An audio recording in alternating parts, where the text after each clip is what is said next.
नमस्कार। India debate में आप सबका स्वागत है। मैं हूं आशुतोष। दोस्तों, आज हम एक बार दोबारा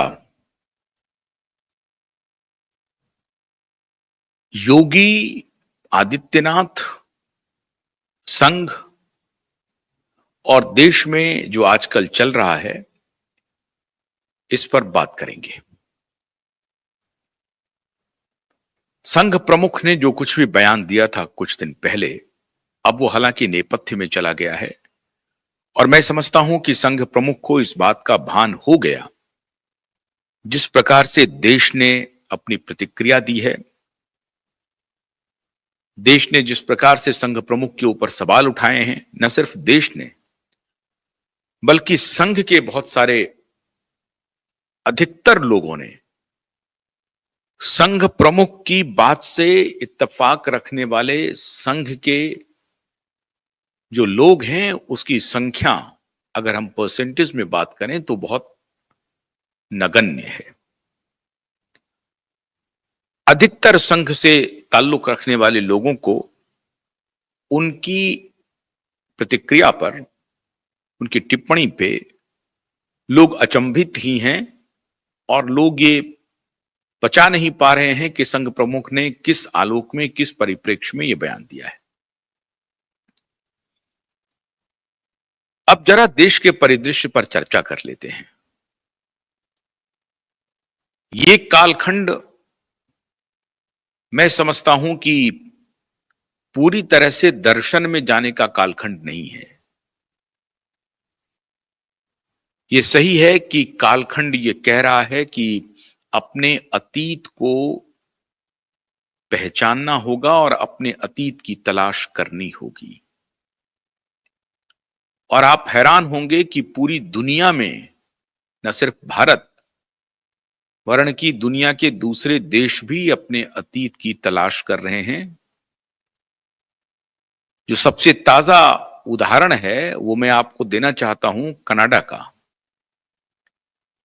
कनाडा में प्रधानमंत्री जस्टिन ट्रूडो ने इस्तीफा दिया और अमेरिका का जो प्रेसिडेंट इलेक्ट हैं अमेरिका के, उनका एक बयान आया। उन्होंने कहा कि अब वक्त आ गया है कि जब कनाडा को अमेरिका का हिस्सा हो जाना चाहिए। कनाडा 53वां स्टेट हो सकता है अमेरिका का, यह ट्रंप ने बयान दिया। और ट्रंप ने कहा कि जिस तरीके से हम आर्थिक मदद कनाडा को देते रहे हैं, अगर ये मदद हम आगे भी जारी रखेंगे तो बेहतर है कि कनाडा अमेरिका का हिस्सा हो जाए। स्टैंड अलोन, अलग कनाडा एक स्टेट के रूप में, एक देश के रूप में उसके होने की आवश्यकता क्या है। और कनाडा अगर अमेरिका का हिस्सा हो जाता है तो आप जरा कल्पना कीजिए कि दुनिया में जो सबसे बड़ा देश है भौगोलिक रूप से, वो रसिया, अमेरिका और कनाडा। तो कनाडा का उतना बड़ा भूभाग, हालांकि आधा आधा भूभाग जो है कनाडा का, वो एक प्रकार से ठंड से प्रभावित इलाका है, कोल्ड जोन कहा जाता है उसको, वहां कुछ होता नहीं है। फिर भी भौगोलिक स्थिति से अगर कनाडा अमेरिका का हिस्सा हो जाता है तो उसकी क्या स्थिति होगी। मैं ये वर्णन क्यों कर रहा हूं, मैं उस तरफ आपका ध्यान आकृष्ट क्यों करना चाहता हूं। इस देश में 1925 में किस अवधारणा के साथ राष्ट्रीय स्वयंसेवक संघ का गठन हुआ, ये आप सबको मालूम है। अखंड भारत, भारत विभाजन और हिंदू राष्ट्र, ये तीन ऐसे मुद्दे हैं जिस पर संघ अपनी दृष्टि स्पष्ट करके चलता रहा है। अखंड भारत की परिकल्पना संघ की एक विचारधारा में से एक रही है। भारत विभाजन जो हुआ वो उसको भारत विभीषिका के रूप में अब तो सरकार भी मना रही है, भारतीय जनता पार्टी भी कह रही है, उनकी जो राजनीतिक आनुषंगिक संगठन है वो भी कह रही है। लेकिन संघ इसे बहुत पहले से कहता रहा है कि वो विभाजन जो है, विभाजन विभीषिका थी हमारे लिए। हमने अपने जिगर के टुकड़े को काट के अलग कर दिया और लगातार भारत खंडित होता रहा। पाकिस्तान बन गया, बांग्लादेश बन गया, इंडोनेशिया तक थे हम, मलेशिया तक थे हम, श्रीलंका हमारा था, अफगानिस्तान हमारा था, म्यांमार हमारा था। तो ये सब बातें संघ के डिक्शनरी का हिस्सा थी। लेकिन यकायक संघ गोल पोस्ट क्यों चेंज कर रहे हैं?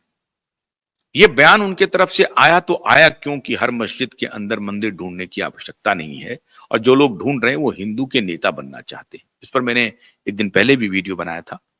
लेकिन आज मैं आपको जो दृष्टि देना चाहता हूं, या आपके पास जो दृष्टि है, मैं उसी की सिर्फ व्याख्या कर रहा हूं कि योगी आदित्यनाथ जिस स्पष्टता के साथ, जिस साफगोई के साथ देश में संवाद कर रहे हैं, ये संघ से आगे निकल गए हैं। संघ बैकफुट है पर है ऐसा मैं नहीं कह रहा हूं। संघ के कुछ लोग बैकफुट पर हैं। संघ के कुछ लोग कुछ नया दर्शन देना चाहते हैं। पूरा संघ नहीं देना चाहता। संघ के बहुत बड़े बड़े आइडियोलॉग ने संघ प्रमुख के उस बयान की आलोचना की है, और दबी जुबान में नहीं, मुखर होकर के आलोचना की है। ऑर्गेनाइजर जो उनका मुखपत्र है, उनके संपादक ने संपादकीय लिखा हुआ है। तो इससे आप कल्पना कर सकते हैं कि संघ प्रमुख के उस बयान को अधिकतर संघ से संबंधित लोगों ने किस प्रकार से अपनी टिप्पणी की है, अपनी प्रतिक्रिया दी है। योगी आदित्यनाथ, आप सिर्फ पोस्टरिंग देखिए, भगवा वस्त्र में वो चलते रहते हैं और दोनों तरफ कोट पैंट में ब्यूरोक्रेट्स उनके लिए चलते हैं। अद्भुत परिदृश्य होता है। योगी सनातन को पुनर्स्थापित करने के लिए इस देश के जनमानस से सीधा संवाद कर रहे हैं। वो कहीं बैकफुट पर नहीं है। संभल में जो सर्वे हो रहे हैं और सर्वे के बाद जो साक्ष्य सामने आ रहे हैं, उन साक्ष्यों के आधार पर आप कह सकते हैं कि योगी जो कुछ भी कर रहे हैं वो ठीक कर रहे हैं। योगी को कोई मलाल नहीं है। जिनको मलाल हो रहा है वो रखे मलाल। वो मस्जिद के अंदर मंदिर न ढूंढें। योगी साफ कह रहे हैं कि हजारों वर्ष पुरानी जो हमारी संस्कृति है और हमारी जो समृद्ध संस्कृति रही है, उसकी रक्षा हमें करनी ही होगी। स्पष्ट है वो। और उस मार्ग में जो कोई भी आएगा उसको मार्ग से हटाना पड़ेगा। साफ साफ कह रहे हैं वो। तो उनके संवाद में स्पष्टता है। उनके संवाद में कोई ढुलमुल रवैया नहीं है। वो साफ साफ कह रहे हैं कि मथुरा, काशी, संभल, ये सब हमारे पहचान हैं। हमारी पहचान को हम भुला नहीं सकते हैं और हम इसे भूलने भी नहीं देंगे। एक कालखंड में जिस प्रकार से हमारी पहचान को कुचला गया, हमारी पहचान को मिटाने की कोशिश हुई, हम पहचान को वापस इस सभ्य समाज को लौटाएंगे। ये हमारी नैतिक जिम्मेदारी है। और मजबूती से योगी इस बात को कम्युनिकेट कर रहे हैं। उन्हें कोई मलाल नहीं है। इससे अगर कोई वर्ग ऑफेंडेड फील कर रहा है तो उन्हें ऑफेंडेड फील करने की आवश्यकता नहीं है।